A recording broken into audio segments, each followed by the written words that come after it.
có một câu hỏi cho giáo sư, tại vì là cái việc mà đánh lún răng ấy, đánh lún nhóm răng cửa mà điều trị khớp cắn dọc ấy thì em cũng làm nhiều, nhưng mà xin hỏi kinh nghiệm của giáo sư là giáo sư xử lý như nào với cái trường hợp mà nó tái phát ạ? Vì là cái tỷ lệ tái phát mà khi mình không sử dụng cái dụng cụ duy trì là cũng khá nhiều đấy ạ.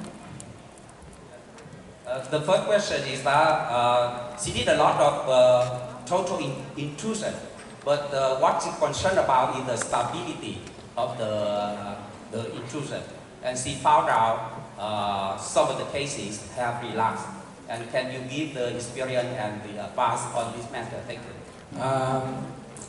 I guess, according to our internal clinical study, I guess a similar amount of post-treatment stability, which is a 20 to even up to 30% of relapse of what we have done during active treatment. So, overcorrection may be one thing you want to do, and also keeping an eye on the overall face. Occlusion doesn't seem to change, by the way, but the face may subject to a little bit of change after the treatment, so we'll have to be prepared for that. But in reality, even if there was a statistically significant post-treatment change, as I told you, very few of them really called for retreatment because that change was not very clinically significant.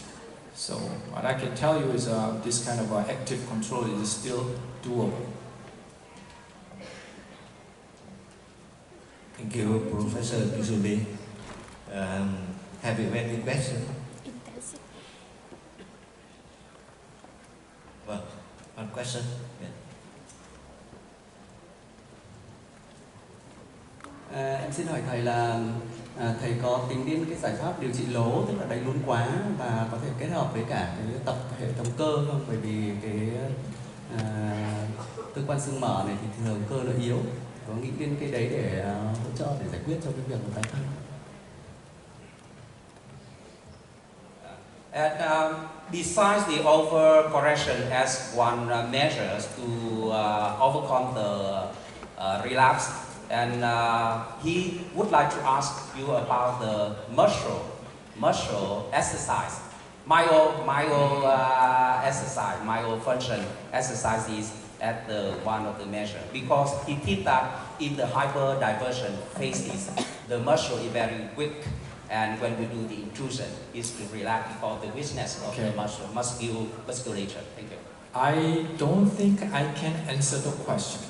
I'm not in that area, and what I know is that whatever you do for the sake of a muscle exercise, there's a very heavy instant force, and what determines the dental arch and everything is the resting position of the muscles, and resting position of the muscle is controlled by the autonomic nerve, which is totally different from motor nerve.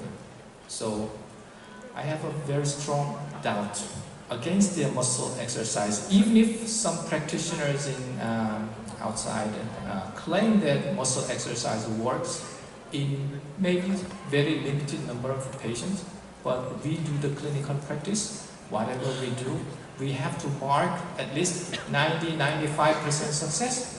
95 is not enough. 99, 100% success. So if you want to claim muscle exercise, you really have to show the evidence of about at least over 90% success of the muscle exercise. Otherwise, it can be only an anecdote. Okay? Vâng, tiếp theo, have you any question? One more.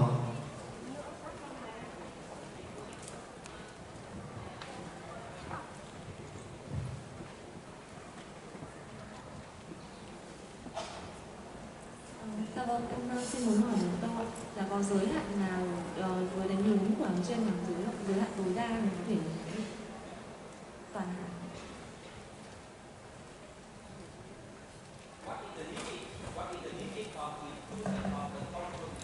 The amount of intrusion is proportional to the length of the treatment, but just because we cannot possibly try total intrusion for 5 or 10 years, from a practical standpoint, around 3 millimeter intrusion may be achievable. Okay. One more. One more. Thank you for presentation. I have a question. You can share your experience using the mini school on the upper Ontario. Yeah. Useful or not useful? Again? What question is, sometimes I use a mini school upper Anteriors. Ontario. Yeah. Not useful or not? You have to understand the anterior meniscus would cause a flaring of the incisor. To fix the correct gummy smile. Yeah, the same thing. Gummy smile correction needs posterior, superior and backward movement of the upper incisor. Yes. If you have an anterior meniscus, you will end up with a flaring of the incisor. Biomechanically, that's not recommendable. Yes, thank you, sir. Yeah. One more. Professor Dr. Đồng from the Ho Chi Minh City. Trước hết là xin cảm ơn bài báo cáo hết sức là hữu ích và hấp dẫn của giáo sư.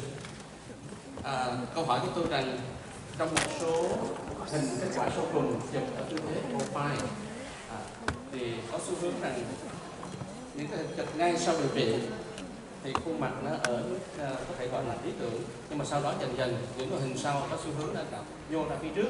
Như vậy câu hỏi của tôi rằng điều trị của ông có tái phát hay không, và tỷ lệ tái phát là theo ông đánh giá là thấp hay cao, hoặc là cụ thể là bao nhiêu?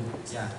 Thank you for your presentation. And he observed from the case presentation, the face profile you take the picture right after the treatment, the very good profile.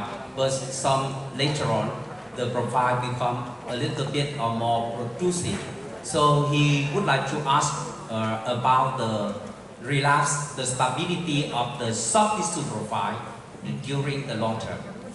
Well, in my presentation, I showed one case that had a relatively severe kind of relapse because it shows on the face. But in general, majority of the cases, as I told you, even if they show statistically significant amount of relapse, that amount of relapse doesn't show very much on the face. So that's probably why the majority of the patients do not really ask for retreatment or something like that. So statistically, it's a significant amount of relapse, but from a clinical standpoint, I would have to say they are not really significant. Vâng, để đảm bảo đúng thời gian của các báo cáo viên tiếp theo thì ban tổ chức cũng sẽ ghi nhận những cái câu hỏi và có thể là chỗ